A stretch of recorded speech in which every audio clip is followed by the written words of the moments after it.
மாமிஸ் கிச்சனில் நாம் நெய் பார்க்க போகிற ரெசிபி கோதுமை மாவு வச்சு தட்டை பண்ணியிருக்கேன். ரொம்ப ரொம்ப கிறிஸ்பியாக நல்ல டேஸ்டியாக இருக்கும்.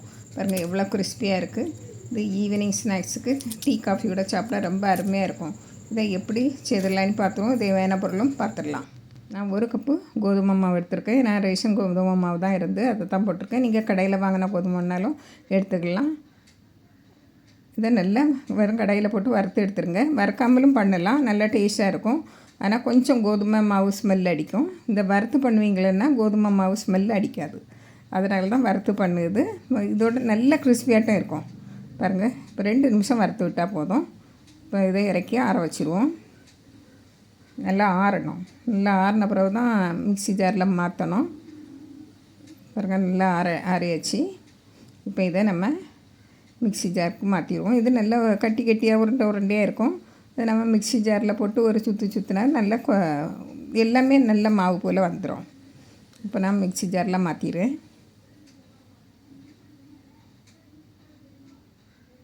நம்ம மிக்ஸி ஜாரில் மாற்றிட்டு மற்ற பொருட்களும் இது கூட சேர்ந்து அரைச்சிங்களன்னா நம்ம நல்லா சாஃப்டாகிடும். பாருங்கள், இதில் 1/2 டீஸ்பூன் உப்பு, 1 டீஸ்பூன் ஓமம், 4 பல் பூண்டு, கொஞ்சமாக சில்லி ஃப்ளேக்ஸ்க்காக வேண்டி காஞ்ச மிளகாயை 4-5 கிள்ளி போட்டுருங்க. இப்போ பெருங்காயத்தூள், ஒரு 1/4 டீஸ்பூன் பெருங்காயத்தூள், 1 டேபிள் ஸ்பூன் எண்ணெய், சும்மா சமையல் எண்ணெய் தான், காய்ச்சாத எண்ணெய் தான். இப்போ எல்லாம் விட்டு ஒரு 2-3 சுற்றி எடுத்தாலே போதும். எல்லாமே நல்லா சாஃப்டாகிடும். பூண்டு எல்லாமே நல்லா அரைப்பட்டு வந்துடும். மாவும் நல்லா கிறிஸ்பியாட்டு வந்துடும். சுலபமாக இதை செய்திடலாம். இப்படி பாருங்கள், இதில் கருவேப்பிலை, இது நான் ஒரு 3 டேபிள் ஸ்பூன் நிலக்கடலையை, அதாவது வேர்க்கடலையை 1-2 பொடிச்சு வச்சுருக்கேன். அதையும் போட்டிருக்கேன். உங்களுக்கு வேணும்னா போடுங்க, இல்லைன்னா பொட்டுக்கடலையும் 1-2 பொடிச்சு போடலாம். நல்ல டேஸ்ட்டாக நல்ல வாசனையாக இருக்கும். போடாமலும் பண்ணலாம் கோதுமை மாவில். இப்போ கொஞ்சம் கொஞ்சமாக தண்ணி விட்டு பிசைஞ்சு எடுத்துடுங்க.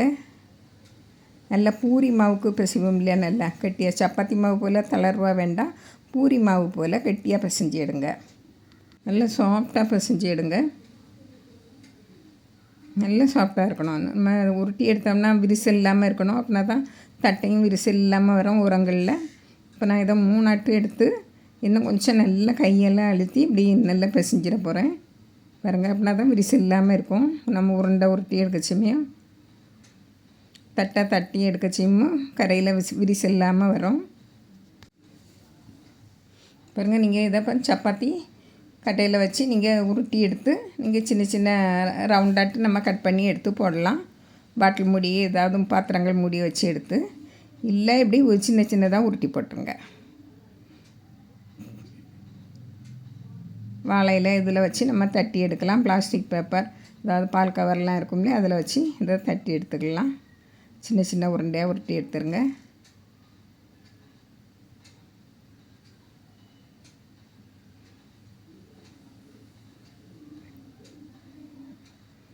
பாருங்கள், விரிசல் இல்லாமல் இருக்கணும். இப்படியே எல்லாமே நான் உருட்டி போட்டாச்சு. பாருங்கள், இப்படி இருக்கட்டு. இப்போ நான் பூரி செய்வோம் இல்லையா, அந்த மேக்கரில் தான், அதாவது ஒரு ப்ரெஷ் பண்ணாலே இந்த இதில் நல்ல அழகாக பூரி இணங்க வந்துடும். பாருங்கள், இதில் 2 பிளாஸ்டிக் பேப்பர் போட்டுருங்க. இப்படி எண்ணெய் கொஞ்சமாக எண்ணெய் தடவி வச்சுருங்க. இதில் 3 அண்ணா எடுத்து வச்சுருங்க. பாருங்கள், இப்படியே அழுத்தி விட்டுருங்க.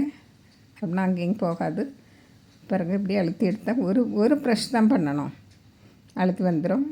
பாருங்கள், இதில் இப்படி ஃபோர்க்கால் குத்தி விட்டுருங்க.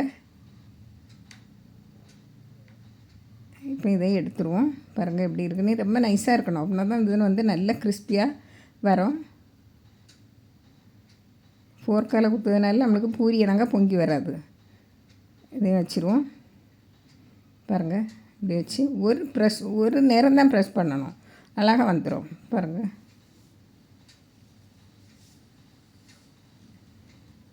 இப்படி ஃபோர்க்கால் குத்திருங்க, இல்லைன்னா பூரி இணங்க பொங்கி வந்துடும். பாருங்கள்,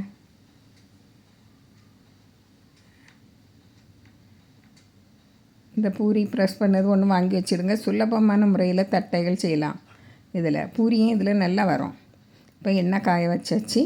எண்ணெய் காய்ச்சிருக்காண்டி பாருங்கள், உடனே மேலே வரணும். ரொம்ப அதிகமாக தீயும் இருக்கக்கூடாது. இனிமேல் அடுப்பை குறைச்சிருங்க, மீடியம் ஃப்ளேமுக்கு மாற்றிடுங்க. மாற்றிட்டு ஒவ்வொன்றா போட்டுடலாம். உடனே வரும், நம்ம அந்த பூரி எண்ணங்க உடனே மேலே வரும். எவ்வளோ போட முடியுமோ அவ்வளோ போடுங்க.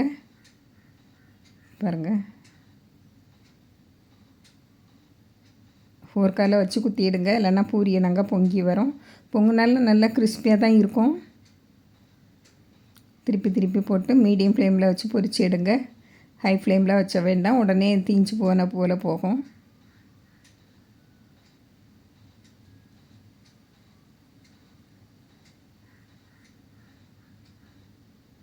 இந்த பபிள்ஸ் எல்லாம் கொஞ்சம் அடங்கணும்.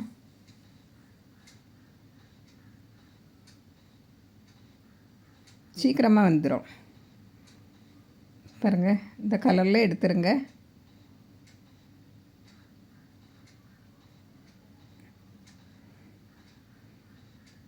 இதே மாதிரி அடுத்ததையும் போட்டுருவோம். சீக்கிரமாக சுட்டு எடுத்துடலாம். நம்ம தட்டி எடுக்கிறதுல தான் இருக்குது.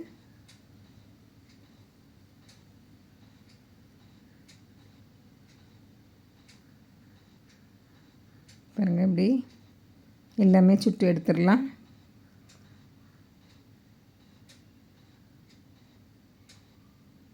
இதையும் எடுத்தாச்சு. இதே மாதிரி எல்லாமே சுட்டு எடுத்துடலாம். பாருங்கள், சுட்டு எடுத்தாச்சு. பாருங்கள், இது எவ்வளோ பொங்கி இருக்குது பாருங்கள். ஆனாலுமே நல்லா கிறிஸ்பியாக தான் இருக்கும். பாருங்கள், எவ்வளோ கிறிஸ்பியாக இருக்குது. இதே மாதிரி நீங்களும் செய்து பாருங்கள். பிடிச்சிருந்தால் லைக் பண்ணுங்கள், ஷேர் பண்ணுங்கள், கமெண்ட்ஸ் பண்ணுங்கள், மறக்காமல் சப்ஸ்கிரைப் பண்ணுங்கள். தேங்க்யூ.